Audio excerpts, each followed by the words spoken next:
Krishna Krishna Krishna Hare Hare Ram Hare Ram Ram Ram Hare Hare Hare Hare Krishna Hare Krishna Hare Krishna Krishna Krishna Hare Hare Ram Hare Ram Ram Ram Hare Hare Krishna Hare Krishna Krishna Krishna Hare Hare Hare Ram Ram Hare Ram Ram Krishna Krishna Hare Krishna Krishna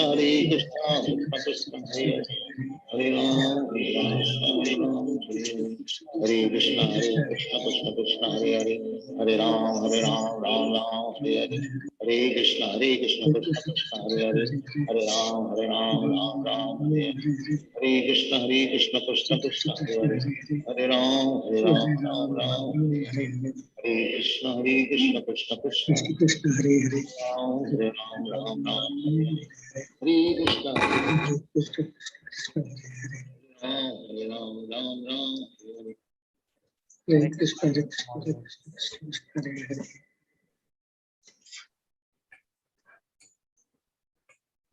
Start with Hare Krishna Mataji. Namo Vishnu Padaya Krishna Bhutale Srimate Bhakti Vedanta Swami Iti Namine Namaste Saraswate Devi Gauravani Pracharine Nirvishesha Shunyavadi Paschatya Deshatarine Jaya Shri Krishna Chaitanya Prabhu Nityananda Shri Advaita Gadadhar Srivasadi Gaura Bhaktavrinda Jaya Shri Krishna Chaitanya Prabhu Nityananda Shri Advaita Gadadhar Srivasadi Gaura Bhaktavrinda Hare Krishna Krishna Krishna Hare Hare Hare Rama Rama Rama Hare Hare Hare Krishna Krishna Krishna Hare Hare Hare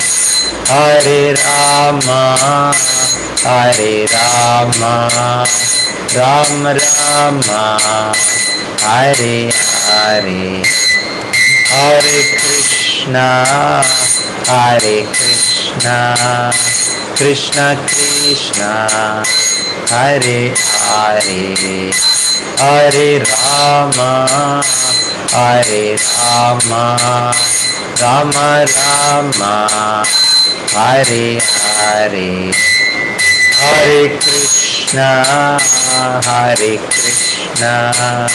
Krishna Krishna Hare Hare Hare Rama Rama Rama Hare Hare Hare Krishna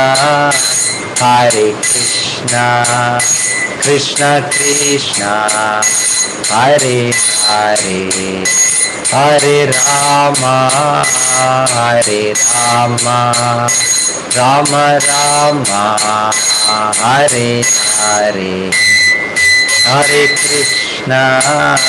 Hare Krishna Krishna Krishna Hare Hare Hare Rama Rama Rama, Hare Hare, Hare Krishna, Hare Krishna, Krishna Krishna, Hare Hare, Hare Rama, Hare Rama, Rama Rama, Hare Hare.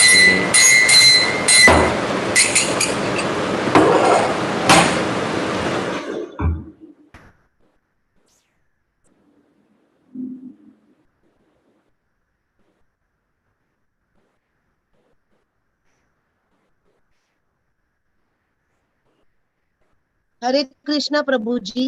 हरे कृष्णा माता जी।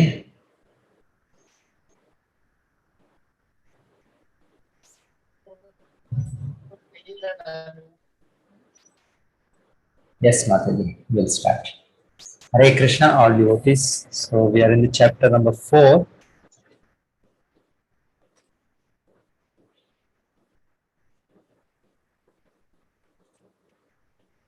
Gnana Yoga, Yoga of Knowledge. Om Gnanaatimirandasya Gnananjana Shalakya Chakshurunmilitam Yena Tasmai Shri Gurave Namaha. Nama Om Vishnupadaya Krishna Prishnaya Bhutale Srimate Bhaktivedanta Swami Niti Namine. Namaste Saraswate Deve Gauravani Pracharine Nirvishesha Shunyavadi Paschatya Deshatarine. Jai Shri Krishna Chaitanya Prabhu Nityananda Shri Advaita Gadadhara Shri Vasadi Gaura Bhakta Vrinda. Hare Krishna Krishna Krishna Hare Hare Hare Rama Rama Rama Hare Hare. So what is this Gnana Yoga? Chapter of Yoga of Knowledge.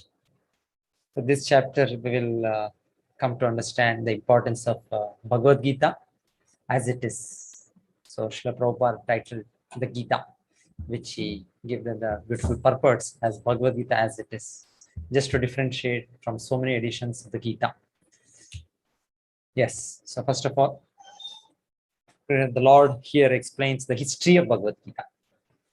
The history, historically we all know Bhagavad Gita was spoken by the Lord to Arjuna on the battlefield of Kurukshetra, which is roughly little over 5,000 years. So we can even calculate by the description given by Vedavyasa in the Mahabharata, the first day of Bhagavad Gita. He has given the constellations, the planets. So using the astronomical science, astrological science, we can actually exactly come to know the date, something like 5,130 years, something like that. It is exactly 1,150 maybe, yeah, exact time is there. So like that, many places in the Mahabharata, Vedavyasa has given the astronomical situations, so by which we can actually know the whole history. What we hear as Mahabharata happened something around 5,000 years, 5,200 years. So it's not that it was somebody who wrote it as a novel or as fiction or as imagination, as a mythology. No, it is not mythology. These actual facts which happened 5,000 years back. Hardly the modern historians have access to knowledge, history, not more than 2,000 years. So after that, they're completely ignorant. So in their ignorance, they seem to say that this is all mythology, this is fiction, like that. No. So this all happened 5,000 years back. So there are descriptions by Vedavyasa, exact astrological science. Even now, the eclipses, everything, it can be predicted using that science. So it's a huge science. So ignorance of that science doesn't make the science useless. Yes. So this actually happened 5,000, some 200 years ago. All these places are also historically there. What we are hearing, Kurukshetra, then Vrindavana, Mathura, all the places are still there. So maybe some names have changed, that's all, but otherwise they are all there. Even Dwaraka, so we have the old city of Dwaraka itself off the coast of the modern Dwaraka in Gujarat. So that is also there. So all these places are there. So it actually happened 5,000 years back. This Mahabharata war, and the Lord spoke this Bhagavad Gita to Arjuna. So we have the words also being spoken, being recorded. But interestingly here, Krishna talks about the Gita being much more older than 5,000 years. So when we accept it's 5,000 years old, it's something which no other literature, no other book has survived. So hardly we hear any in the modern history, any literatures, any books which are down for 5,000 years. Hardly. So, but Vedic scriptures, they go back. They are all written by Vedavyasa around 5,000, roughly 5,200 years back. He wrote it down. So Gita also, as a part of Mahabharata, as a part of the Panchama Veda Mahabharata, he has penned it down. Vedavyasa wrote it down. So even then, Krishna is now speaking even more something wonderful. He's telling this Bhagavad Gita, I have been speaking to you, but way back, millions of years ago, I spoke this Gita. So this is where from the Gita itself, we come to know what is the standard of Bhagavad Gita, what is the actual position of Bhagavad Gita. So Krishna is saying, Shri Bhagavan Uvacha Imam Vivasvate Yogam Proktavan Ahamapyayam Vivasvan Manave Praha Manur Ikshvakave Abhravi. So these are all personalities in the Vedic history. So Vedic history doesn't just confine one's itself to some teeny planet which we are in, the earthly planet. So Vedic knowledge covers the whole universe. We are in one universal system which is called Brahmanda, and there are trillions of Brahmandas, unlimited number of Brahmandas. So each Brahmanda, each one universe is under the control of one Brahma. So who is the secondary creator. So anyway, so in our universe, so the Lord is saying there is the personality of Sun God. His name is Vivaswan. So Krishna is saying here, I instructed this imperishable science of yoga to the Sun God Vivaswan. So this Bhagavad Gita knowledge, Krishna is telling, it's the imperishable science of yoga. Yoga basically means connection between ourselves, our real identity, their spirit soul, and the Lord, who is the supreme soul. So our connection. So this science of connection between us and the Lord, this relationship between us and the Lord, this supreme science, Krishna is telling, which is imperishable, which is Abhyaya. This I spoke previously to Vivaswan, the Surya Dev. So this happened. There's a calculation. We'll go into that later. Very long time back. Then Sun God, Surya Dev, he said to his son Manu. So Manu is another very important personality. There are 14 of them who come one after another in a daytime of Brahma, and they are taking charge of further expansion of the population and further other administrative activities. So Manu is also a post. It's basically a post. Manu is also a post. So the present Manu is the son of Vivaswan. Vivaswan, sun god, his son, his name is Vaivasvata Manu. So this Krishna here is telling, I spoke to Vivaswan, Vivaswan spoke to his son Manu, and Manu spoke to his son Ikshvaku. So Ikshvaku, we might have heard, Ikshvaku was a forefather in the dynasty of Lord Ramachandra. So Lord Ramachandra comes in this dynasty of Surya Dev. He's called Suryavamsha Kshatriyas. Therefore, so similarly, there is one more administrator family called Chandravamsha Kshatriyas who've come from the moon god. So there are two Kshatriya dynasties which come down. So here in the Sun dynasty, the Lord is saying, I spoke to Surya Dev spoke to his son Vivaswan, and Vivaswan spoke to his son Ikshvaku. So this way it was coming down. Evam parampara praptam imam rajashayo viduhu sakale neha mahata yogo nashta parantapa. This supreme science was thus received through the chain of disciplic succession, and the saintly kings understood it in that way. But in course of time, the succession was broken, and therefore the science as it is appears to be lost. So a very important verse, because Krishna is bringing the point that this understanding of Gita was even before coming in a parampara. Parampara means from a guru to a shishya, from a master to his disciple, student. So then further the student to his student. So that is called parampara, guru shishya parampara. So Krishna is telling this was coming down from a very long time like that. But as everything changes by the influence of time, everything is distorted, everything is vanquished. Krishna says this knowledge, this yoga also became diluted, became distorted. Sakale nehamata yogo nashta. So everything happens. So in fact, even now, why go back so much years? Now we have the Bhagavad Gita. Bhagavad Gita which is spoken by the Lord to Arjuna. We have the original verses in Sanskrit, but how many of the people, or how many of us actually know what is the Bhagavad Gita? Bhagavad Gita is just 700 verses, 18 chapters, but how many of us know? So even me, even though I had come in touch with Bhagavad Gita, so-called Bhagavad Gita, but I hardly understood, maybe long time, maybe the first I got in touch with Bhagavad Gita, maybe around the age of 13, 14, 15, something like that. But till about 2021, another 7 years, though I was having some kind of a appreciation for Bhagavad Gita, a holy book of Veda, something like that, I knew, but hardly understood what is actually the Bhagavad Gita. Why? Because Bhagavad Gita is, unless understood through a Guru Shishya Parampara, we will misunderstand. So that is a very, very important thing here Krishna is saying. So Parampara, this is very, very important. Just like any knowledge, any understanding today we have, why don't we just pick up the books and we educate ourselves?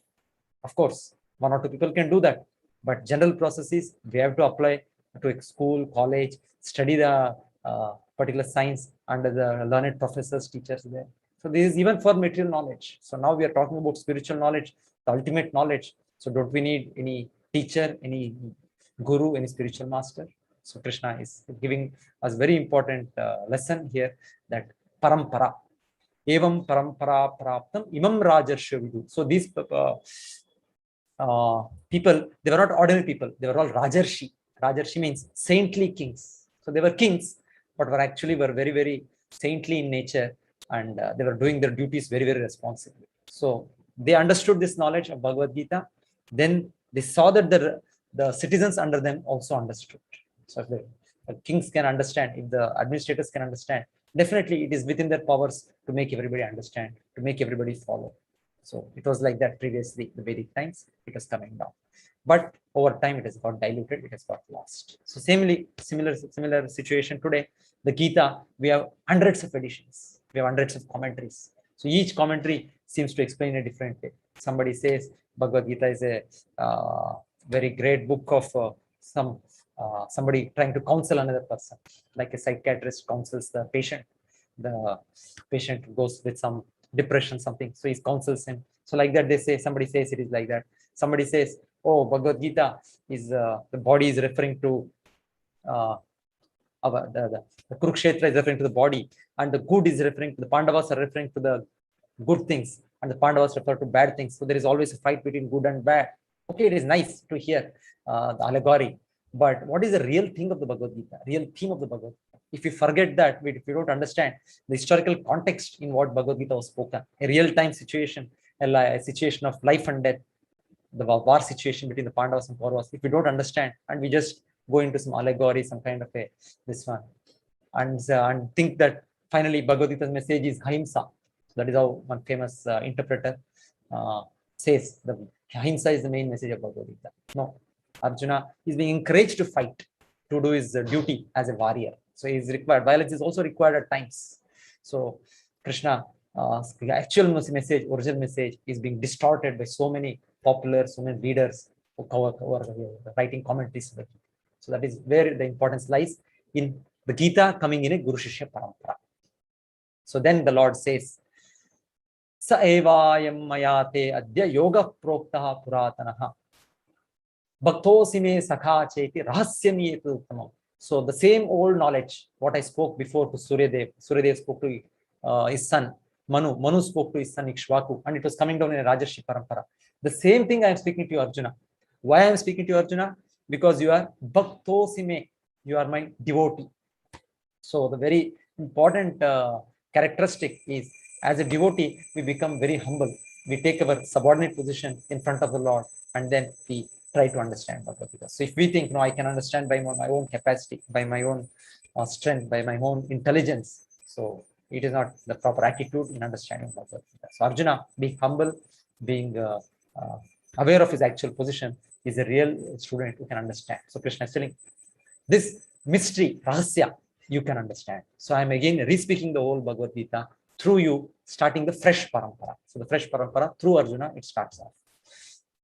So that is how the Bhagavad Gita, Krishna is stressing the importance of a Guru Shishya Parampara. So here it is shown. In fact, there is a statement in the Padma Purana. There is one verse which says, In the Kali Yuga, the present time of quarrel and hypocrisy, there is the fourth age, the four cycles, Satya, Treta, Dwapara, Kali. So it is said the four important paramparas are there. Just like sometimes the government or the any authorized body may say, these universities are recognized, all others, no, it is not recognized. Similarly, something like that, Vedic scriptures, Vedavyasa has given us the warning. He says there are four bona fide Guru Shishya Sampradaya. So one coming from, everything comes from Lord Krishna, the Lord being the origin, Krishna to Brahma, which is called Brahma Sampradaya. So there is a, then there is a Sampradaya which comes through Goddess Lakshmi, that is called Sri Sampradaya. And then another Sampradaya coming through Lord Shiva. Shiva is also Vaishnavana Meta Shambhu, is the greatest devotee of the Lord. So there is a Rudra Sampradaya. And then finally there is the four Kumaras, the sons of Brahma. That is called Kumara Sampradaya. So it is said there are four prominent acharyas who are called the founder acharyas in these particular sampradayas. So even now these sampradayas do exist, and in the Brahma Sampradaya, the one important founder acharya who comes is called Madhvacharya. Similarly, there is in the Lakshmi Sri Sampradaya, there is Ramanujacharya.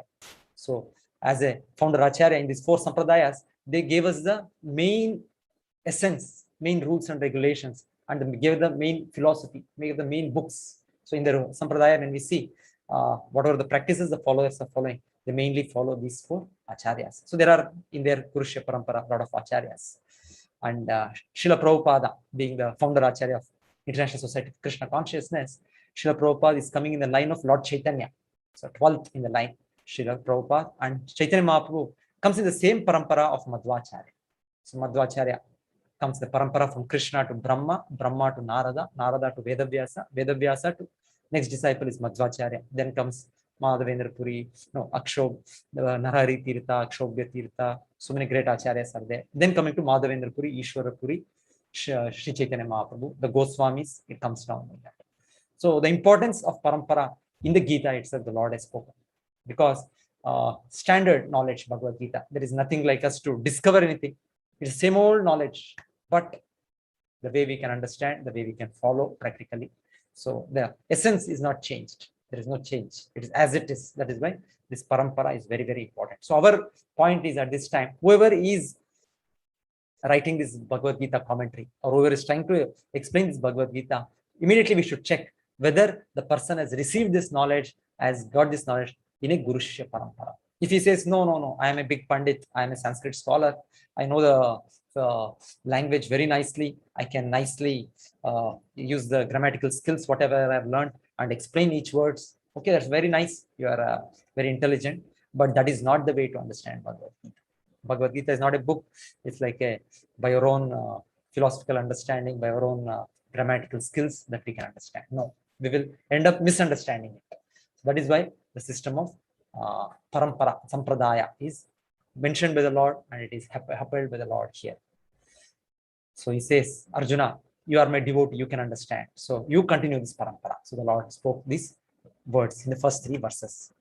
But after this, yes, this is how a rough calculation about what must be the time scale when Krishna spoke this Bhagavad Gita to Arjuna. Not Arjuna, to sun god, that is given here. Because Vedic knowledge gives us the time scale from the time of Brahma to the time of nano microsecond, what we have now. So the time mostly is borrowed from the Vedic time scale itself, now whatever the present modern scholars have. So it has a time scale from a very huge time to a very smallest time. So in the largest time, what we can see in Brahmanda, Brahma's life is said to be life for 100 years. Brahma lives for 100 years, just like we also have a lifespan of 100 years. But his 100 years and our 100 years are very, very different. It is said his one day, so in Gita itself, Krishna talks about it in the 8th chapter, Sahasra Yoga Paryantam Arhadyat Brahmano Viduhu. So that is stated. So Brahma has his daytime and has his night time, just like we have our 12 hours day, 12 hours night. Similarly, something like that Brahma also has. And his 12-hour day is equal to 1,000 cycles of our ages. So there is a calculation here given. The day of Brahma is called Kalpa. And in the Kalpa, or a day of Brahma, daytime of Brahma rather, there are 14 Manus who come. So we heard of Manu. So 14 of them come one after another, who are next in charge after Brahma for the cosmic administration. So there is the first Manu, who is the son of Brahma. It's called Swayambhuva Manu. Second, third, fourth. We are in the seventh Manu, the seventh of the 14 Manus in this day of Brahma. So we are in that time. He is called Vaivaswata Manu, the son of Vivaswan. So here the calculation is given about how one kalpa is equal to the 12 hours is equal to 1000 ages, the 4 ages. So then 14 Manus there. So roughly it comes to around 70 ages, the 4 cycles, 70 ages. And 70 cycles is one set of Satya, Treta, Dwapara, and Kali. So we can see at the down. So Kali Yuga, which is the shortest of the time that we are presently in, and that is 4,32,000 years. And we have just passed 5,000 years. We've just finished 5,000. And the Dwapara Yuga is double, Treta is triple, Satya is 4 times. So we can add up, it becomes 4.3 million years, which is called one Divya Yuga. So 70s or 71 sets of that become time of one Manu, and 14 such Manus come in a day of Brahma. And Brahma has is 1 month, 1 year, similar 100 years. So what must be the fantastic lifespan of Brahma? We cannot even imagine the time scale, what is there. It says 311 trillion years. One Brahma's day is equal to 8.6 billion of our Earth years. So it's such a huge time scale. So in fact, when some scientists try to understand when this Earth came, so they give something like 200 or something, I think. So it closely correlates to the time we can calculate from our Vedic understanding. So they say only the Vedic literatures give a somewhat clear understanding regarding this. But otherwise, so many other books, they hardly have an understanding how when actually the Earth might have originated, how the different planets might have come the time. So they have hardly any information. So anyway, so it is not that just 2000 years, 1000 years, the civilization has progressed, or 200, 300 years, industrial revolutions happened, and we know, and we are the intelligent people. No. So today we are so unintelligent. That is why we need all these machines. Otherwise, previous ages, without these machines, it was more subtle science, subtle technology. They were more advanced. All those aeroplanes, everything were there. So all those yoga siddhis were there. So now we need all these technologies, gadgets for all our day-to-day use. But otherwise, previously, without this, there is much subtler science. So anyway, so the point here is how much is the time of Brahma, and when Krishna must have spoken. So there is a calculation in the next. Understanding the life of Manu, understanding the life of Vivaswan, because present Manu has finished 28 or 27 and is into the 28th Mahayuga. So that is why the time scale. So it comes 120 million years, the Manu's lifespan. So Krishna must have spoken this Bhagavad Gita at least 120 million years before Manu's birth to Suryadev. So that is a rough estimation of the Bhagavad Gita being spoken as per the Bhagavad Gita itself. So we can understand how old this knowledge of Bhagavad Gita, how standard this knowledge of Bhagavad Gita. Standard knowledge doesn't need to be revised, doesn't need to be spoken, respoken. It's always standard. But something which is imperfect, we always keep refining it, trying to bring it closer to the truth. But something which is already standard, there is no need. It is complete, is perfect. As the Lord is all perfect, his understanding, his Bhagavad Gita, his message is all perfect. So interestingly, Arjuna asks a question here just for our sake, because Arjuna is a dear devotee of the Lord. He knows everything. But because we may doubt, we will think, how I can believe all these things? It all looks like some story, some fiction, some novel, something somebody Krishna spoke for 5,000 years back. Krishna spoke to Arjuna. That itself is difficult for me to understand in the way we are brought up in our school curriculum. But then to understand that Krishna spoke this 120 million years ago, 12 crore years ago to Suryadev, it is definitely, we don't believe it. So Arjuna, taking our position, asks this question to Krishna. Aparam bhavato janma param janma vivasvatah kathametad vijaniyam tvam ado proktavaniti. So Arjuna asks this very nice question. So Krishna says, yes, Arjuna, this was spoken by me long time back. So those time when I was there, you were also there, because as spirit soul, none of us die. The spirit soul, the Atma, is always eternal. So where were we? Where were we? We don't remember where I was before 20 years, before 50 years, before 60 years. I don't know, before 100 years. but I was there. Before 200 years, I was there. Before 1,000 years, I was there. Every one of us are there. We are not dying. So that's how the second chapter assumes significance. Unless we understand the second chapter, that we are spirit, soul, we have nothing to do with the body, how we can understand all this subject matter? So Krishna has already explained that. He's told we are nothing to do with this body. We are spirit, soul.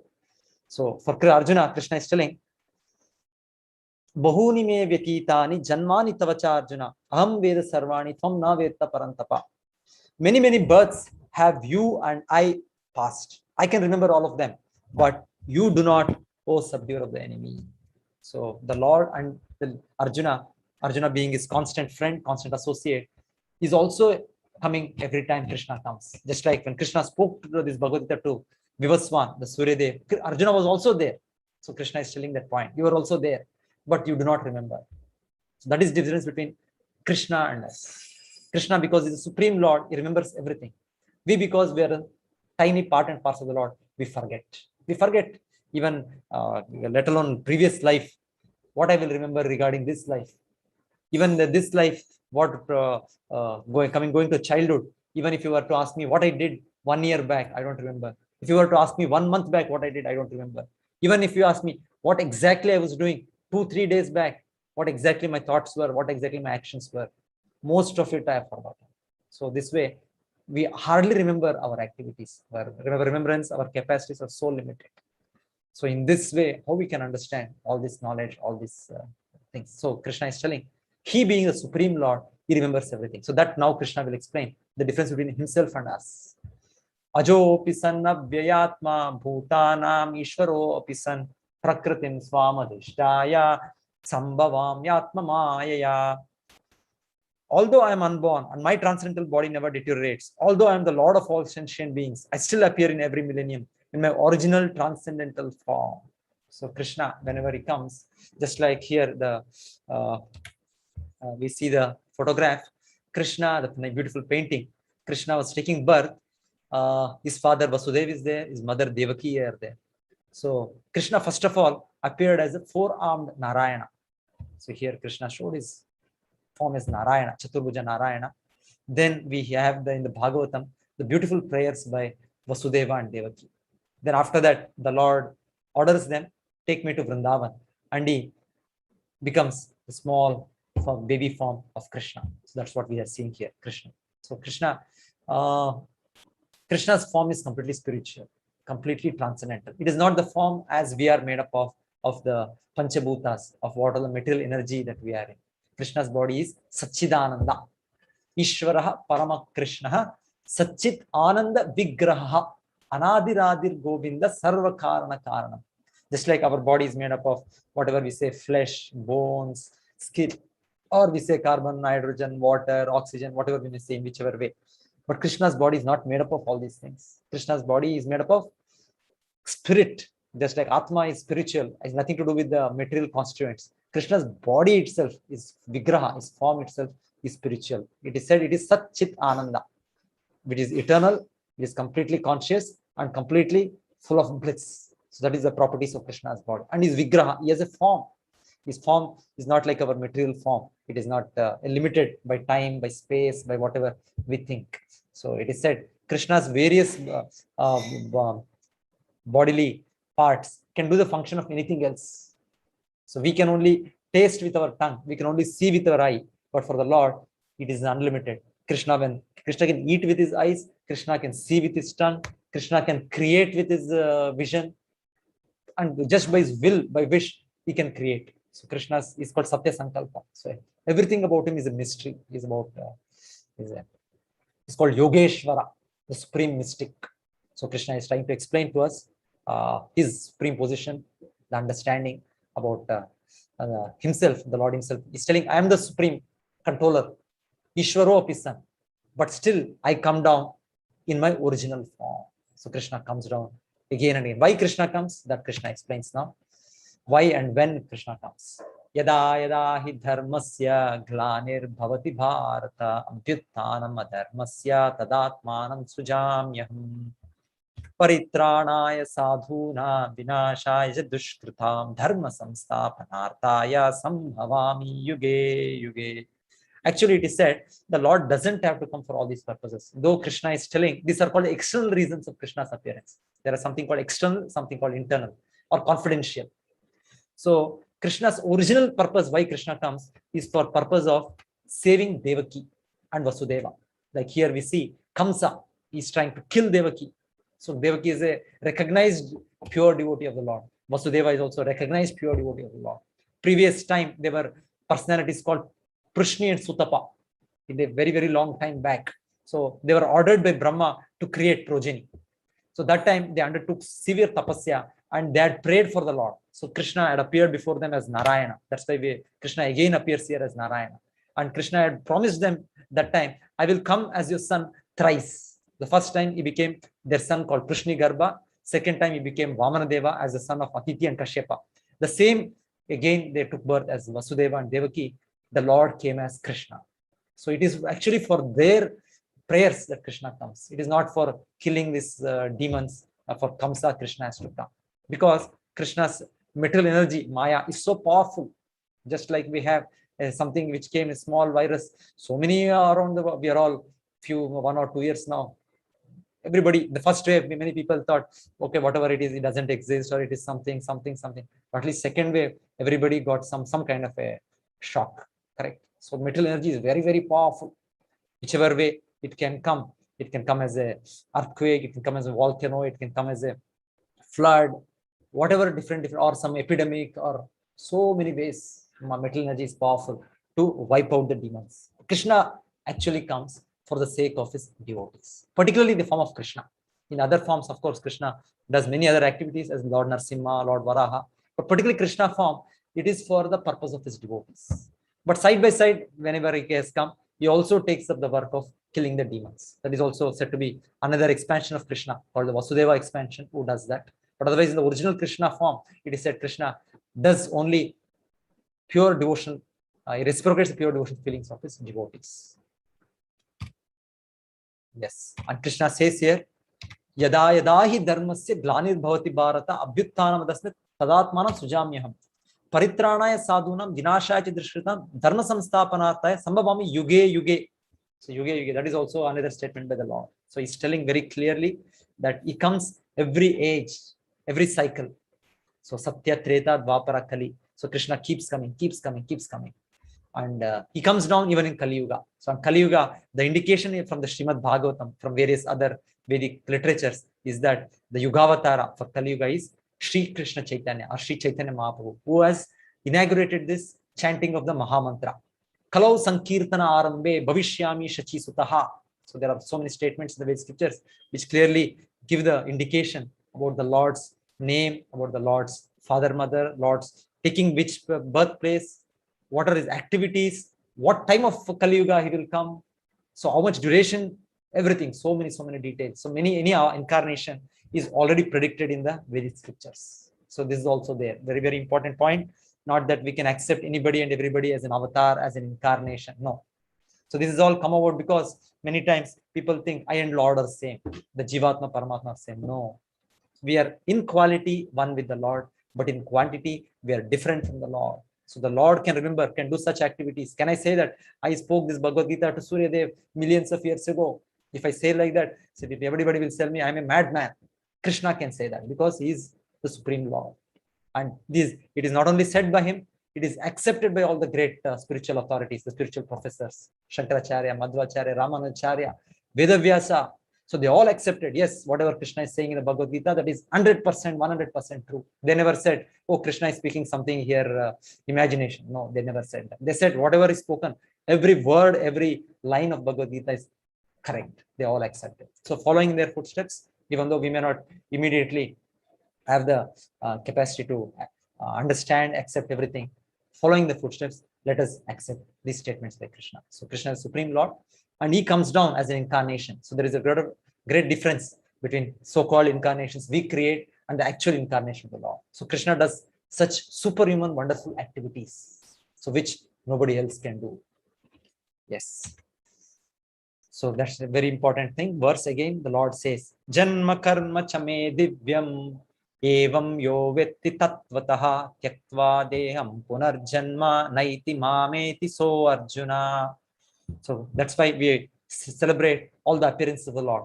We celebrate Janmashtami, we celebrate Ramanavami, we celebrate Narsimha Jayanti, we celebrate Varaha Jayanti, so many various incarnations of the Lord. Why do we celebrate? What is the importance of celebration? We also celebrate our birthday. So we try to create some event, or we try to celebrate some politicians, this Jayanti, that Jayanti, we create. No, there is no use in celebrations like that. The celebrations we have to do of the Lord's appearance and the acharyas who appear on as the Lord's messenger. So then their appearance also we observe. That is important.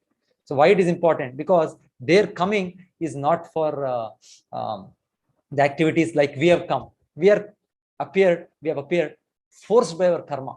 I had no choice in which country I will take birth, in which community I will take birth, in which form I will take birth. I had no choice. So it was only previous life, some desires and my some activities, some karma. I got a body like this. I got a human body at least. So otherwise, next life, I don't know whether I will get a human body. So our appearance, our janma, what is so important on that? It is useless. But Krishna, his appearance is transcendental. Krishna says here, Krishna comes for the purpose of establishing real dharma. Krishna comes for the purpose of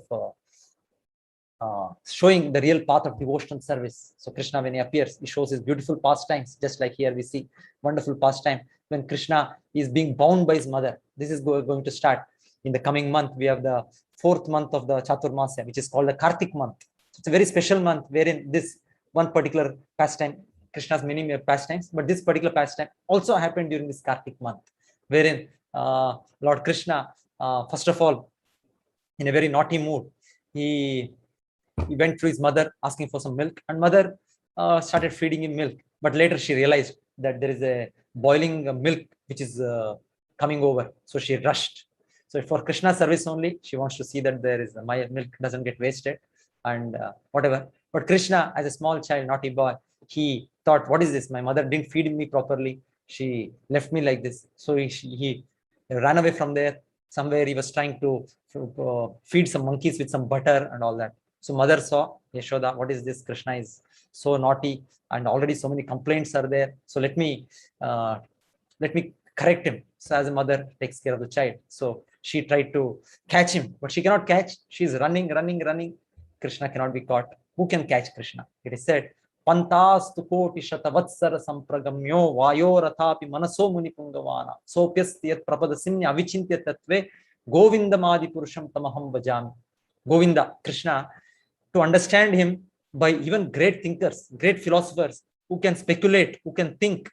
We cannot think also. Our mind is so much distorted, so much diverted. But even suppose there are some great thinkers, great scientists who can think very deeply any subject matter. It is said, if they think at the speed of mind we cannot imagine, or speed of wind also, at least wind we can see the speed. We have some calculation. Mind, we have no calculation also.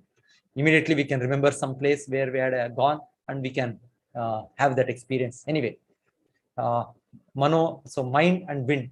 Even at the speed of mind and wind, if somebody starts thinking, starts using his intelligence, it is said he cannot understand a particle of Krishna's glories. Krishna is so unlimited. The Lord is so unlimited. So, but his mother tried to catch him, Yashoda Mai, in that pastime.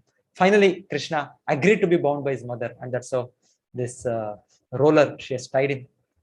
But initially she was trying to tie him. She was not able to tie. All the ropes she's bringing, she is not able to tie. More ropes, again, it is 2 inches short. So there is significance also. It is said, why 2 inches it was short? So finally, Krishna agreed. Oh, let my mother bind me. She's already perspiring. She's already so much tired. So then she binds him. So this is Damodara Leela. So we have beautiful prayers. So every day we will have all the temples, even in the Vrindavana, all ISKCON temples have this special arti. Many other temples also, they have this special Damodara event. So we remember the Lord's pastimes, Lord's activities, Lord's transcendental activities. So just by remembering those activities, we are more and more getting remembrance of the Lord and connecting ourselves to the Lord. So Krishna is telling here, such transcendental activities Krishna does, his birth, his various other activities, it's all to attract us to him and then reinstate us to our original position. So Krishna says, just if we put ourselves, our mind into this, previously great sages used to undertake so huge tapasya. They used to go to the forest, They used to meditate for hundreds of years. That was a lifespan that time, hundreds, thousands of years. And then in the summertime, sit in middle of the fire because they have to understand, realize that I'm not the body. Or in the winter time, sit in the Himalayas or in some lake and just such frozen temperatures till neck, be immersed in it, just to realize that I'm not the body. So it was all such severe tapasya that used to do, but nothing to be done. It's just a simple process. If we can understand Krishna's Janma, Krishna's activities as transcendental, Divyam, Krishna is telling there is no birth, no more rebirth for us. So we go back to the spiritual world, getting our spiritual body. So actually we have our spiritual body, which is now covered.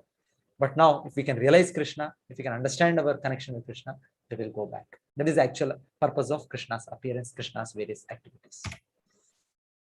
So a small chart here explaining our present position and Krishna's unique position. Krishna's form is spiritual. Our form is temporary. So our body is made up of the subtle body and gross body. Subtle body of mind, intelligence, false ego. Gross body of earth, water, fire, air, ether. Inside that, our spiritual body, we are there. And we are controlled by Maya. So Maya, the three guna we were discussing yesterday, Sattva guna, Rajo guna, Tamo guna. So the three modes which make us act in different ways, our particular thinking, our feeling, our acting. So Krishna is not controlled by Maya. Krishna is the controller of Maya. So then Krishna talks about how many people in the past, Vitaraga Bhaya Krodha Manmaya Mamupashita Bhavo Gnana Tapasa Puta Madbhava Magata. So Krishna is telling many people in the past, having taken up the process of devotion, having taken the shelter of Krishna. So today we take up the shelter of Krishna primarily by chanting his names. Hare Krishna, Krishna Krishna, Hare Hare, Hare Rama, Rama Rama, Hare Hare. So Krishna says, just by this process, many people in the past have achieved perfection. E yatamam prapadyante tamstataiva bhajamyaham mama vartmanu vartante manushya partha sarvashaha. So actually, everyone is following the Lord's path.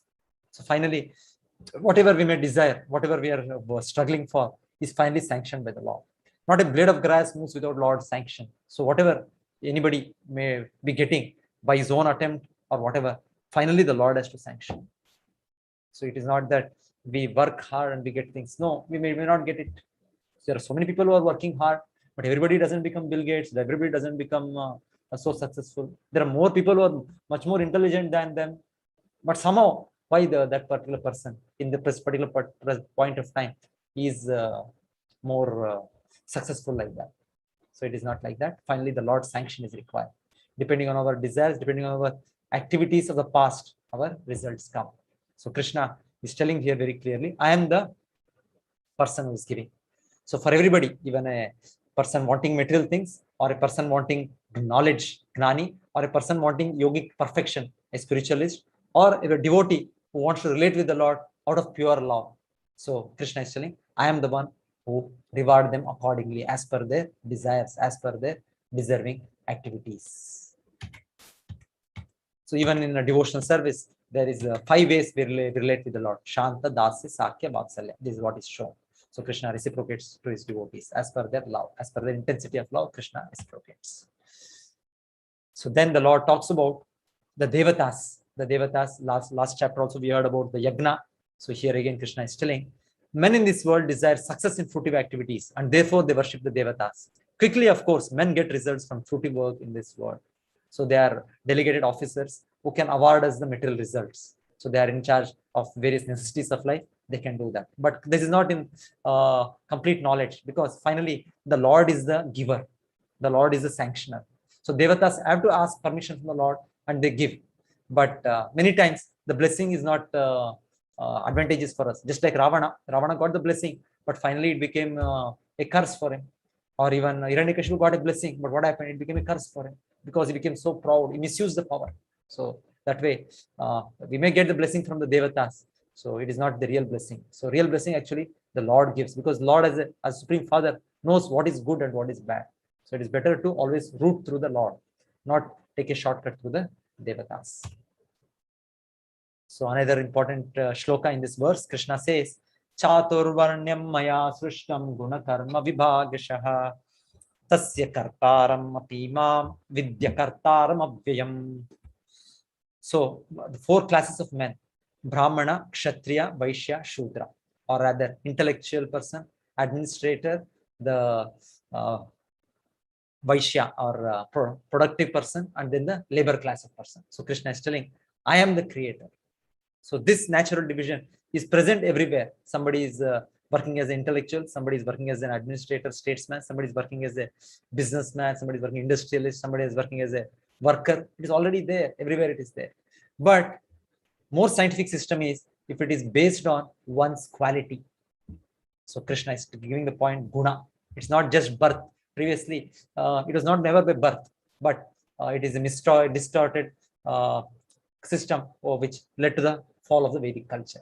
So it's clearly stated here in this Bhagavad Gita that it is based on guna and karma, based on one's work and one's quality. Of course, previous time it used to be very systematic. That's how, just like even today, somebody is a doctor, engineer. So the next generation, his children can easily take it up. Similarly, previous time it used to be the Brahmana. The children mostly used to come up as Brahmana, but not necessarily. We hear when Ashwatthama, he did that heinous activity, he is no longer called as Brahmana. He's called as Brahma Bandhu, Vijay Bandhu. Is a derogatory word used in the Vedas, trying to give his actual position. Vijay Bandhu, Brahma Bandhu, Kshatra Bandhu, like that.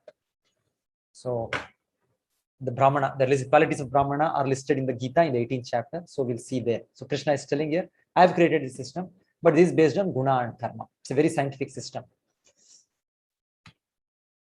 Namam karmani limphanti name karma phale spriha iti mam yo abhijanati karma birna sabhadyate. There is no work that affects me, nor do I aspire for the fruits of action. One who understands this truth about me also does not become entangled in the fruitive reactions of work. So Krishna is not getting entangled in the karma. Sometimes people say, no, as Lord Ramachandra, he did some activity, so he was cursed. So next life, again as Lord Krishna, he had to get this reaction. Or somebody else cursed the Yadu Vamsha to die, so that's why they all died. No, there is nothing like that. Nobody can bless Krishna, nobody can curse Krishna. So Krishna is transcendental. Krishna, that's why I already explained. Janma karma me divyam, evam yo janati tattvataha. So Krishna's every activity is transcendental. It is not bound with a reaction, action and reaction, karma, vikarma. There is nothing. So this is just showing how Krishna might have done his duties as a householder. He's here worshipping Narad Muni, or even when Sudama Brahmana came, Krishna showed special respects, just as how an administrator, how a grihastha should show. So that doesn't mean that Narada has become the Supreme Lord. No, Narada is always a devotee, but he knows Krishna is acting as a king, as acting as a householder, so he's showing the example. Then Krishna is in this war field trying to kill Bhishma, or he killed also many times. So he's not that he will get entangled in the reaction of birth. No. Or Krishna, as he was in the Vrindavan, as the son of Nanda Maharaj, looked like he's doing duties of a Vaishya. No. Krishna has no such action and reaction. Krishna is showing how protection is important. That's, of course, Krishna is showing to us how protection is very, very important, even for our spiritual life. Krishna is showing that. But otherwise, Krishna is not bound by any karma, any must, any duty. Yes, it has to be done. No, for Krishna, there is. But still, Krishna is doing his duty, just to set an example for us. Karmano yapi bodhavyam cha vikarmanaha akarmanascha bodhavyam gahana karmano gatihi. The intricacies of action are very hard to understand. Therefore, one should know properly what action is, what forbidden action is, what inaction is. So action, any good action is action as per the Vedas. Forbidden action is which is not as per the Vedic scriptures. And then akarma, non-fruitive action, which has no reaction, which does not entangle us in the repeated cycle of birth and death. That is any devotional activity for the pleasure of the Lord. That is akarma. So this is again a very nice story. Anyway, a story of King Rantideva. Rantideva is another Rajarshi, saintly king. So such a great king, it is said he was a great devotee also. And now he was fasting for 47 days. Now we cannot even fast. We'll die by that time. We can fast on Ekadashi, which is recommended. That is fine.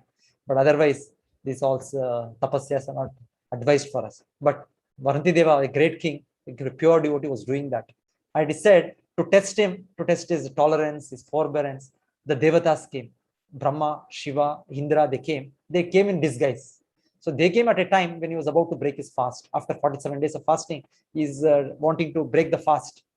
So that time, first of all, I think Brahma, or Brahma or Shiva comes. One of them comes. They come in the form of a Brahmana, very saint person, intellectual person. So naturally, the king respects him.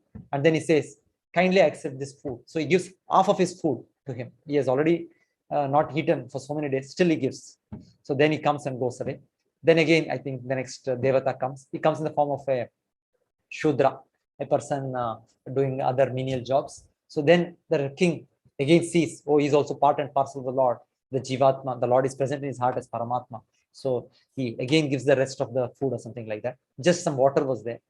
So finally, he wants to drink the water. One more person comes, that is called Chandala. Chandala means a person dog eater. In the Vedic scriptures is called Chandala. So he comes with his dogs. So he also says, so many days I have not eaten. So kindly give me something. And then Rantideva is the point of death, but still he says it's Lord's will. So I got an opportunity to serve as somebody else who is also in great pain. So let me give. So he gave that water also. It is said he has to die now, but still is so truthful to his principles, as a king should be, as an ideal householder should be. So like that, a great devotee of the Lord Rantideva. So finally, all these people show the real form, Brahma, Shiva, and Indra, and they bless him. That's all. He doesn't need any blessing. He seeks the blessing to be a pure devotee of the Lord. That's all. That is Rantideva. So there's such pure devotional activities. They are called akarma. So any devotional service, any activity which is meant for the pleasure of the Lord, that becomes akarma. Anything meant for our personal benefit, immediate or future, it is either punya karma or papa karma or vikarma. So Krishna is telling one should apply oneself to this understanding what is karma, what is vikarma, what is akarma. And that way one will gain perfection in life. So another example of Narad Muni, who is continuously traveling. So he is continuously preaching the message of the Gita, the Vedas across the planets, Devatas, Dhanavas, everywhere. So Narad Muni, very great personality, devotee of his own kind. Yes. So Krishna here speaks about how we have to work in this world, controlling our mind, controlling our senses. And there are so many Vedic regulations about how we can reform our life. So the Vedic system of understanding, the Swadhyaya, the study of Vedas, then doing so many yagnas, the method of sacrifice they recommend in the Vedas, then the method of tapasyas, the Dhyana Yoga, the Ashtanga Yoga. Krishna talks about all those procedures in several shlokas. And he says to control the mind, to control the senses, and to come out of this cycle of birth and death through this proper action, karma, not just the karma. So Krishna talks about reforming ourselves, controlling our mind, controlling our senses. So Krishna, having spoken all those, finally says, to learn all these things perfectly, you approach a guru.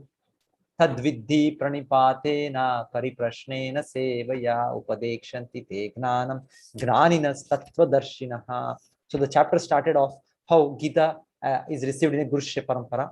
Towards the end, again, Krishna says, to understand all this karma, vikarma, akarma, to understand the process of controlling our mind, controlling our senses, to achieve perfection in our life, to come to that real transcendental knowledge, not just theoretical knowledge, to really live on it moment to moment, second to second, to realize that knowledge. So Krishna says, very important to approach a bona fide guru. So Krishna says here, in a mood of surrender, in a mode of service, so one has to approach a guru. And who is a guru? Here, guru, one more qualification Krishna gives rather, Tattvadarshinaha, who has realized the truth, who has seen the truth. So we are just talking theoretically that, but a real acharya, a pure devotee, a spiritual master, he has seen it. For him, it is no theory. It is not that, oh, perhaps Krishna is there, or perhaps Punarjanma is there. It's not like that. Everything is realization for a pure soul, for a realized master. So Krishna is telling you, approach such a personality who is self-realized, who is fixed in the truth, absolute truth. And then render in service, ask questions. So not blindly one has to follow, one can question, but in the mood of service. So in the mood of service, the questions will be answered. So what will the result of gaining knowledge from such a liberated person? That also Krishna says, Yajgnatva na punar moham Evam yasyasi Pandava yena bhutanyasheshani drakshyasi atmanyato mahi. So Krishna says, and when you have thus learned the truth, you will know that all living beings are but part of me, and that they are in me and are mine.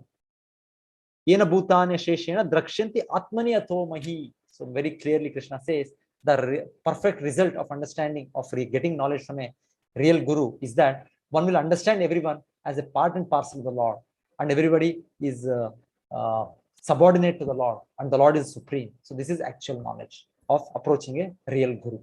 That also Krishna says, the effect of approaching a real guru in the 35th verse. Then Krishna says, Apichetasi papebhyaha sarvebhya papa krittamaha sarvam gnana plavenaiva vrijinam santarishyasi. Even if you are considered to be the most sinful of all sinners, when you are situated in the boat of transcendental knowledge, you will be able to cross over the ocean of miseries. So if we can somehow acquire this knowledge, acquire this realization that I am not this body, I am spirit soul, I am part and parcel of the supreme spirit soul Krishna, and my relative function in of devotional service in connection to the Lord, constantly, moment to moment, Krishna says, that way we can get free from all our unlimited sinful reactions. As the blazing fire turns fire to ashes, O Arjuna, so does the fire of knowledge burn to ashes all reactions to material activities. In this world, there is nothing so sublime and pure as transcendental knowledge. Such knowledge is a mature fruit of all mysticism, and one who has achieved this enjoys the self within himself in due course of time. A faithful man who is absorbed in transcendental knowledge and who subdues his senses quickly attains the supreme spiritual peace. But ignorant and faithless persons who doubt the revealed scriptures, who do not attain God consciousness, for the doubting soul there is happiness neither in this world nor in the next. Therefore, one who has renounced the fruits of his action, whose doubts are destroyed by transcendental knowledge, who is situated firmly in the self, is not bound by works, O conqueror of riches. Therefore, the doubts which have arisen in your heart out of ignorance should be slashed with a weapon of knowledge. Armed with yoga, O Bharata, stand and fight. So Krishna says, with this transcendental knowledge, understanding that Arjuna, you are my tiny part and parcel, and it is my whole plan that this war has to happen to establish real dharma. Arjuna, you fight. In this, armed with knowledge, armed with yoga, you fight. Krishna is telling Arjuna, you should do your duty. Yes. So then again, Arjuna asks next verse, next chapter, a further clarification. Okay. Hare Krishna. Thank you, everybody.